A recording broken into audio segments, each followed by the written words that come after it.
So tell me about this sculpture and what it's named.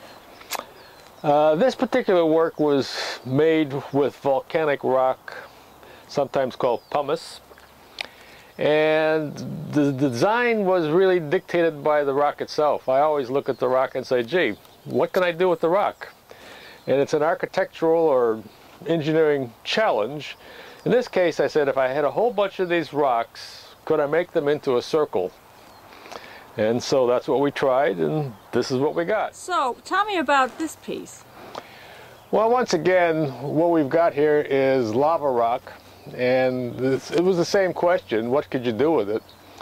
And so I had two ideas with this particular piece. The first was creating the ring of cut lava rock and then gluing it together in some sort of structure. Then I said, now that I've done that, what am I going to do with it? And I said, well, find a base for it.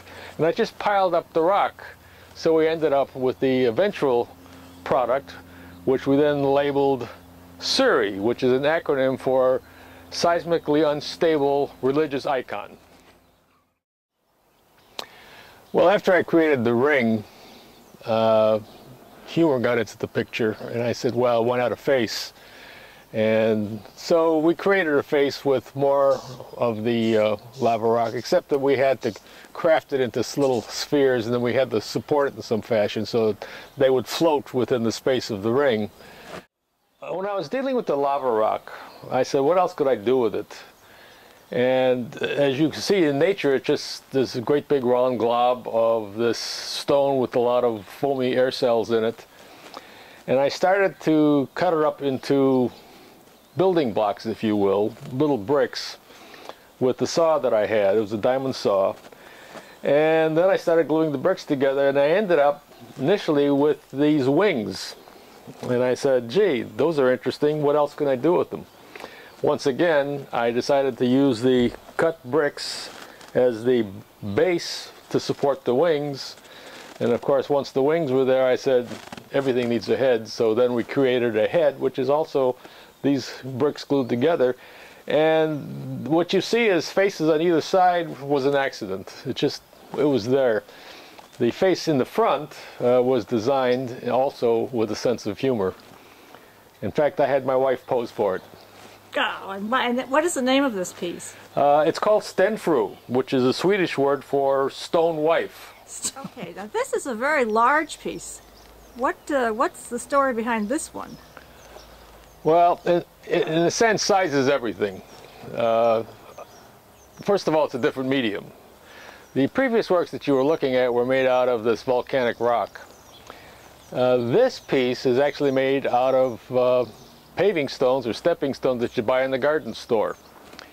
And I said, gee, wouldn't it be nice if I could create an arch with these paving stones? That was structurally a real challenge.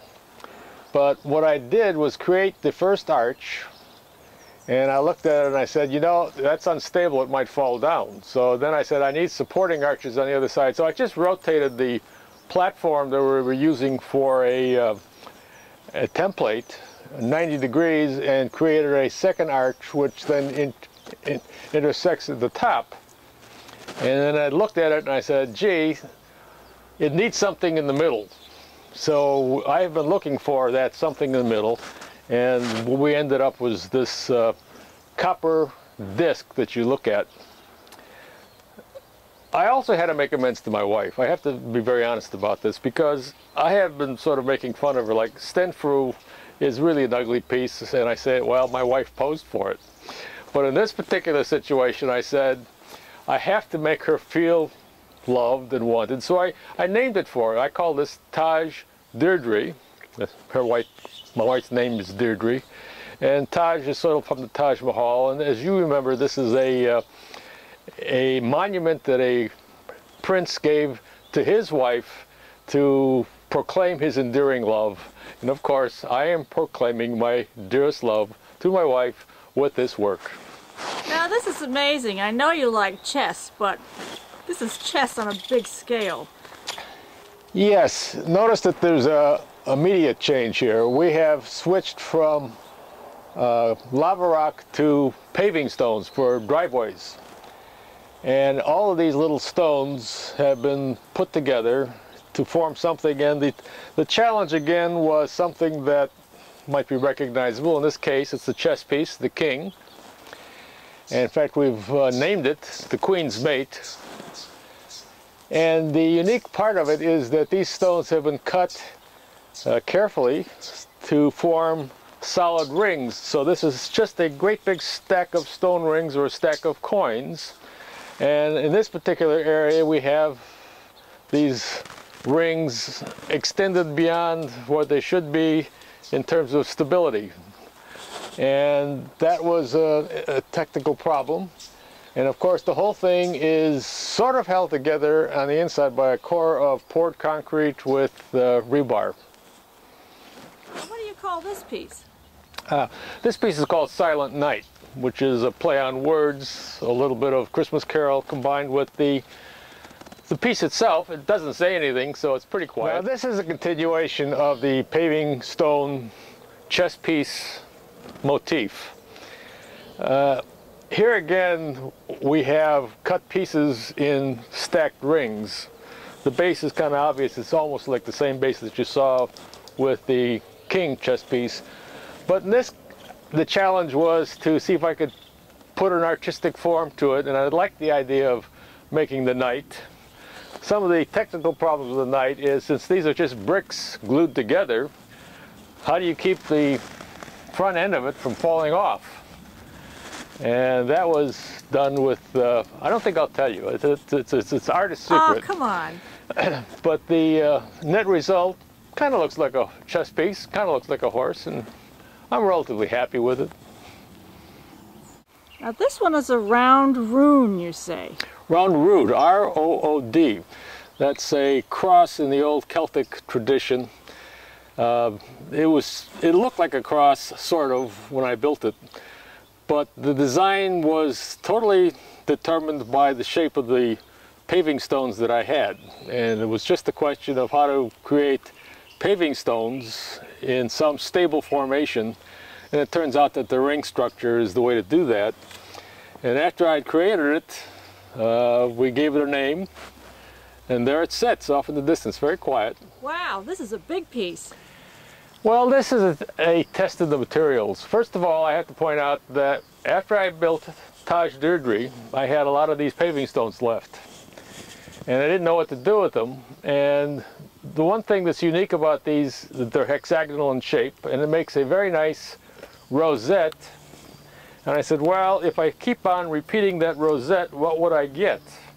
And this is what I got. And the reason that it's this big is because I couldn't make it any bigger. This is as far as I could lift the stones, even with the help of other people. So it's limited to this, and didn't know what to call it, so I said, well, it's a daisy, it has a daisy shape. And since it's sitting in the scrub of the desert, I said, well, let's call it a desert daisy. And so you have it. So, this one you call seismic wobble. Why is that? Well, because this is earthquake country, and doesn't it look like a wobble? This is more paving stones, also in a ring configuration, but instead of having the ring straight up and down, I decided to rotate it back and forth, just for artistic experimentation. And then at the top, we put a planter, because that sort of dresses it up a little bit. Well, this piece of art is actually the result of necessity. As you can see, there's a wall separating my property from my neighbor's. And it's a stucco wall, and it's been there for 50 years. And one day my neighbor came to me and said, did you know that your wall is falling down? And I came out, and indeed it was falling down. When I got through with the possible solutions to that wall, I didn't like any of them. So what I decided to do was salvage the wall that I could, and then build a replacement wall. But not being the kind of guy that just likes to put up walls, I said, let the wall be a piece of art. Okay, as you can see, these are separate statues, geometric statues. They have a commonality. There's a pillar and a wing. And when you put the whole thing together, they create a wall. But each separate statue is integrated with the one next to it by a shared space or arc. And through the process of varying the shapes of the statues, you get varying shapes within the walls. And so when I got all through with it, I said, well, this wall should be called lines of separation from the various geometric shapes that they were created from.